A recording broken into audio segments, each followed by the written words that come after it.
Hi viewers, இன்னைக்கான வீடியோல என்ன நடக்குதுன்னு பார்ப்போம். வீடியோக்குள்ள போறதுக்கு முன்னாடி நம்ம சேனலை லைக் அண்ட் சப்ஸ்கிரைப் பண்ணிட்டு கொஞ்சம் சப்போர்ட் பண்ணுங்க. வாங்க இப்ப வீடியோக்குள்ள போலாம். கேடி சீசன் 2 செம்மையாவே போய்கிட்டு இருக்குதா சொல்லலாம். இப்போ கார்த்தி ரேவதி ரெண்டு பேருமே மகேஷை ஹாஸ்பிட்டல்ல சேர்த்து ட்ரீட்மெண்ட் வந்து தீவிரமா போய்கிட்டு இருக்கு.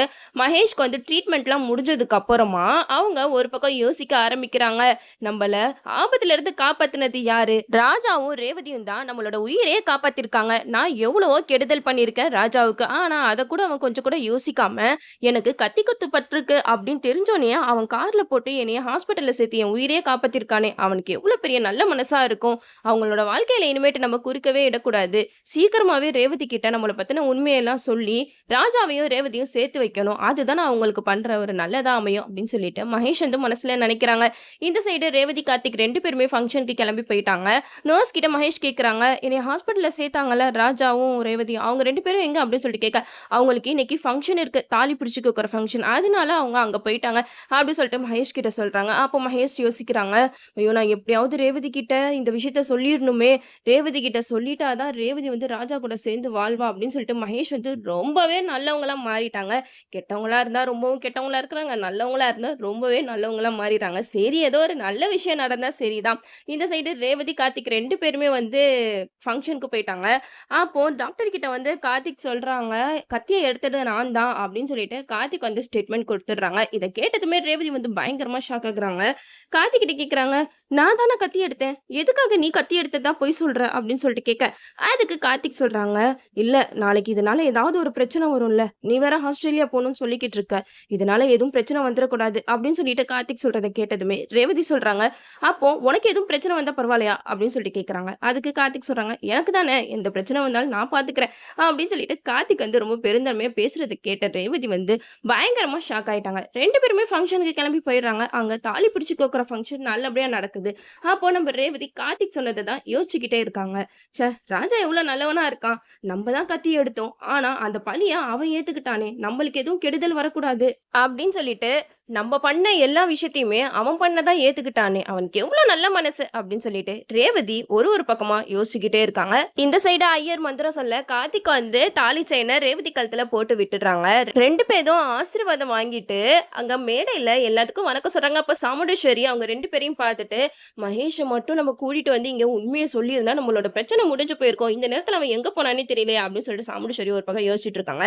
அப்பன்னு பார்த்து மகேஷ் வந்து நர்ஸ் கிட்ட சொல்லி ரேவதிக்கு ஃபோன் பண்ணிக்கிட்டே இருக்காங்க. ஆனா ரேவதி ஃபோன் எடுக்கவே இல்ல. ஒரு கட்டத்துல அவங்க ஃபோன் எடுத்துட்டாங்க. எடுத்துட்டு மகேஷ் வந்து பேசுறாங்க. "ரேவதி, நான் உன்கிட்ட ஒரு விஷயம் சொல்லணும்." அப்படின்னு சொல்லிட்டு மகேஷ் பேச, உடனே ரேவதி சொல்றாங்க, "மகேஷ், நீ இப்ப எப்படி இருக்க? உனக்கு உடம்பு பரவாயில்லையா?" அப்படின்னு சொல்லிட்டு ரேவதி வந்து நலம் விசாரிச்சுட்டு இருக்காங்க. அப்போ மகேஷ் சொல்றாங்க, "ஏதோ என்னைய ராஜாவும் நீயும் ஹாஸ்பிட்டல்ல சேர்த்தனால நான் இப்போ உயிரோட இருக்கேன்." அப்படின்னு சொல்லிட்டு மகேஷ் வந்து சொல்லிக்கிட்டு இருக்காங்க. "ரேவதி, நான் உன்கிட்ட ஒரு விஷயம் சொல்லணும். நீ கெட்டவனா நெனச்சிட்டு இருக்கல்ல ராஜா, அவன் ரொம்பவே நல்லவன்." அப்படின்னு சொல்லிட்டு கார்த்திய பத்தி தான் நல்ல விதமா பேசிக்கிட்டு இருக்காங்க. இத கேட்டதுமே ரேவதி பயங்கரமா ஷாக் ஆகுறாங்க. "என்ன மகேஷ் சொல்ற? ராஜாவ பத்தின விஷயம்லாம் உனக்கு தெரியுமா?" அப்படின்னு சொல்லி கேட்க, உடனே மகேஷ் சொல்றாங்க, "ஆமா ரேவதி, எனக்கு ராஜாவ பத்தி எல்லா விஷயமும் தெரியும். அவன் மேல நான் தேவையில்லாத பழியெல்லாம் போட்டுருக்கேன். ஆனா அவன் அத கூட பொருட்படுத்தாம நான் உயிருக்கு ஆபத்தான நிலைமையில இருக்கும்போது என்னைய ஹாஸ்பிட்டல்ல கொண்டு வந்து சேர்த்துருக்கான். அவனுக்கு எவ்வளவு நல்ல மனசு. அவன் கூட நீ சேர்ந்து வாழணும் ரேவதி." அப்படின்னு சொல்லிட்டு மகேஷ் வந்து ரேவதி கிட்ட சொல்ல, இத கேட்ட ரேவதிக்கு ஒண்ணுமே புரியல. "மகேஷ், நீ என்ன சொல்ற? ராஜாவ பத்தின இன்னும் என்ன விஷயம்லாம் உனக்கு தெரியும் சொல்லு." அப்படின்னு சொல்லிட்டு கேட்க, உடனே மகேஷ் வந்து எல்லா விஷயத்தையுமே சொல்ல ஆரம்பிக்கிறாங்க. "ரேவதி, நான் ஃபர்ஸ்ட் ஆஃப் ஆல் உன்னைய கல்யாணம் பண்ணிக்கணும் அப்படின்னு நினைச்சதே உன்னோட சொத்துக்காக மட்டும் தான். நான் உன்னைய உண்மையா விரும்பல." அப்படின்னு சொல்லிட்டு மகேஷ் வந்து எல்லா விஷயத்தையுமே ரேவதி கிட்ட புட்டு புட்டு வைக்கிறாங்க. இதெல்லாம் கேட்ட ரேவதி வந்து பயங்கரமா அதிர்ச்சி ஆகுறாங்க. "என்ன மகேஷ் சொல்ற? நீ சொல்றதெல்லாம் கேட்கும்போது என்னால உண்மையா நம்பவே முடியல." அப்படின்னு சொல்லிட்டு சொல்ல, அதுக்கு மகேஷ் சொல்றாங்க, "ஆமா ரேவதி, நான் வந்து இப்போ உயிருக்கு போராடிக்கிட்டு இருக்கேன். இந்த நேரத்துல நான் உன்கிட்ட உண்மைய சொல்லலன்னா அது நல்லதா இருக்காது." அப்படின்னு சொல்லிட்டு மகேஷ் வந்து ரேவதி கிட்ட எல்லா உண்மையும் சொல்லிடுறேன். "உண்மையானவன் ராஜா மட்டும்தான். ராஜா ரொம்ப நல்லவன். அவன மிஸ் பண்ணிறாத. அவன் கூட நீ சந்தோஷமா வாழணும். எனக்கு அதுவே போதும். நானும் மாயாவும் எங்கேயாவது கண்காணாத இடத்துக்கு போயிடுறோம்." அப்படின்னு சொல்லிட்டு மகேஷ் வந்து ரேவதி கிட்ட பேசிக்கிட்டு இருக்காங்க. இதெல்லாம் கேட்ட ரேவதிக்கு கார்த்திக் மேல இன்னும் அன்பு அதிகமா தான் ஆயிட்டு இருக்கு. முன்ன வந்து கார்த்திக்க ரேவதி ரொம்பவே வில்லனா பாத்துக்கிட்டு இருந்தாங்க.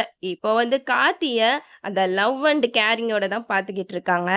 எப்படியோ மகேஷ் வந்து இப்பயாவது எல்லா உண்மையும் சொன்னானே! அது மட்டும் இல்லாம இப்போ நம்ம ரேவதிக்கு கார்த்திக் மேல நல்ல ஒரு அபிப்பிராயம் வந்துடுச்சு. மகேஷ் வந்து எல்லா உண்மையும் ஒத்துக்கிட்டாங்க. எனக்கும் மாயாவுக்கும் தப்பான உறவு இருக்கு. அதெல்லாம் தெரிஞ்சுட்டு தான் தான் ராஜா இந்த கல்யாணத்தையே நிப்பாட்டணும் அப்படின்னு சொல்லிட்டு எவ்வளவோ போராடினா, எப்படியோ ரேவதி நீ அவன கல்யாணம் பண்ணிக்கிட்டல அதுவே எனக்கு போதும் அப்படின்னு சொல்லிட்டு மகேஷ் வந்து ரொம்ப நல்லவ மாதிரி பேசிக்கிட்டு இருக்காங்க நம்ம ரேவதி கிட்ட. இதெல்லாம் கேட்ட ரேவதி வந்து அப்படியே கண் கலங்கி நிக்கிறாங்க. அந்த இடத்துல துர்கா, ரோகிணி இவங்கலாம் வந்து ரேவதி கிட்ட பேசிக்கிட்டு இருக்காங்க. "என்ன ரேவதி அம்மா இப்படியெல்லாம் பண்ணிக்கிட்டு இருக்காங்க. உனக்கு பிடிக்காத ஒருத்தவங்க கூட தாலி கோர்க்கிற ஃபங்ஷன்லாம் வச்சு இப்படி உயிர வாங்கிட்டு இருக்காங்களே!" அப்படிங்கிற மாரி பேசிக்கிட்டு இருக்க. இத கேட்ட ரேவதி வந்து எதுவுமே சொல்லல. அமைதியாவே இருக்காங்க. "என்ன ரேவதி எப்பவுமே அந்த டிரைவர பார்த்து எரிஞ்சு விழுந்துகிட்டே இருப்ப. இப்ப என்ன நாங்க அவன பத்தி சொன்னா கூட நீ எதுவுமே கண்டுக்க மாட்டேங்கிற" அப்படின்னு சொல்லிட்டு சொல்ல, உடனே ரேவதி சொல்றாங்க, "இல்ல அம்மா எனக்கு நல்லது தான் பண்ணியிருக்காங்க. நான் இவ்வளோ நாள் யார நல்லவங்கன்னு நெனச்சேனோ, அவங்க யாருமே நல்லவங்க கிடையாது" அப்படின்னு சொல்லிட்டு ரேவதி வந்து ஜாடமாடையா பேசிக்கிட்டு இருக்காங்க. இந்த இடத்துல மகேஷ் ஹாஸ்பிட்டல்ல இருக்கிறத சிவனாடியோட அசிஸ்டன்ட் யாரோ பார்த்துட்டு போயிட்டாங்க. சிவனாடி கிட்ட சொல்றாங்க, "எப்படி அவன் உயிர் பொழச்சான்? அவன் வந்து சாகணும். அவன் செத்தா தான் ரேவதி மேல பழி வரும். அப்பதான் சாமுண்டேஸ்வரி அசிங்கப்பட்டு நிப்பா" அப்படின்னு சொல்லிட்டு சிவனாடி லூசுத்தனமா ஒரு பிளான போட்டுக்கிட்டு இருக்கான். இதுல என்ன நடக்கும்னு பார்த்தீங்கன்னா, ரேவதி வந்து கார்த்திய புரிஞ்சுக்கிற நேரம், ரேவதிய இது மாரி கொலை பண்ண ட்ரை பண்ணாங்க அப்படின்னு சொல்லிட்டு போலீஸ் வந்து அரெஸ்ட் பண்ணிட்டு போயிடுவாங்க. ஏன்னா சிவனாண்டி வந்து இவ்வளோ நாள் ஏதோ ஒரு குட்டிகளாட்டம் பண்ணிட்டு இருந்தாரு. இப்போ வந்து சாமுண்டேஸ்வரியோட ஃபேமிலிய பழி வாங்கணும் அப்படின்னு சொல்லிட்டு மெயின் திங்கா இப்போ மகேஷ் தான் இருக்காரு இல்லையா? அவர வச்சு ரேவதிய ஜெயிலுக்கு அனுப்ப தான் ட்ரை பண்ணுவாங்க. ஆனா நம்ம கார்த்தி இருக்கிற வரைக்கும் அது முடியவே முடியாது. கார்த்திக்கு வந்து எல்லா பழியுமே நான் தான் இந்த கத்திய குத்துனேன், எடுத்தேன் அப்படின்னு சொல்லி ஏத்துக்குவாரு. நம்மளும் வெயிட் பண்ணி பார்ப்போம் என்னலாம் நடக்குதுன்னு. ஓகே வியூவர்ஸ், இந்த வீடியோ உங்களுக்கு பிடிச்சிருந்தா லைக் பண்ணுங்க, மறக்காம நம்ம சேனல சப்ஸ்கிரைப் பண்ணிருங்க.